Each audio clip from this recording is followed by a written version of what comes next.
বাবার মৃত্যুর পর ছেলে মাকে এক বৃদ্ধাশ্রমে রেখে আসলো এবং কিছুদিন পর সেই মাকে দেখতে যেত। তারপর তার চাকরির কারণে সে বাইরে চলে যায়। শুধু অর্থই মাকে পাঠিয়ে দিত। এইভাবে চলছে।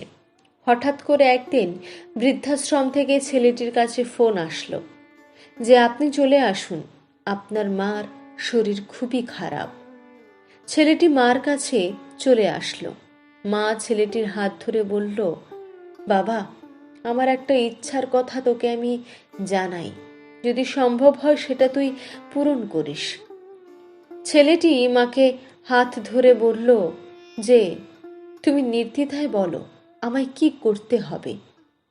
মা বলল, আমার মৃত্যুর পর যদি তোর সম্ভব হয় তাহলে এই বৃদ্ধাশ্রমে কয়েকটি ফ্যান লাগিয়ে দিস, আর একটু সম্ভব হলে একটা ফ্রিজের ব্যবস্থা করিস।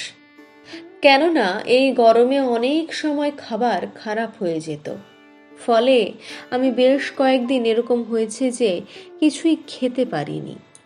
আমি আমার মৃত্যুর পর যেন আমার এই ইচ্ছেটা পূরণ হয়। ছেলে মাকে বলল যে তুমি আমাকে এই কথাটা তো আগে বলনি কখনো। তোমার এখন শেষ সময় হয়ে গেছে, তুমি এখন আমাকে বলছো? এখন ওই বৃদ্ধাশ্রমের প্রতি তোমার এত ভালোবাসা কিসের?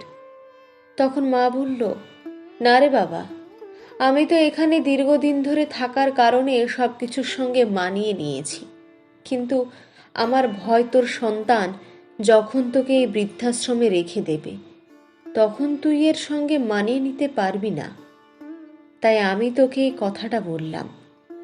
শুনে ছেলের চোখ দিয়ে জল গড়িয়ে পড়ল। তাই বন্ধু, যতই কষ্ট হোক, সমস্যাই হোক, নিজের কাছের মানুষকে এইভাবে দূরে ঠেলে দেবেন না। ভালো থাকবেন। কলমে গোপাল চন্দ্র পাল।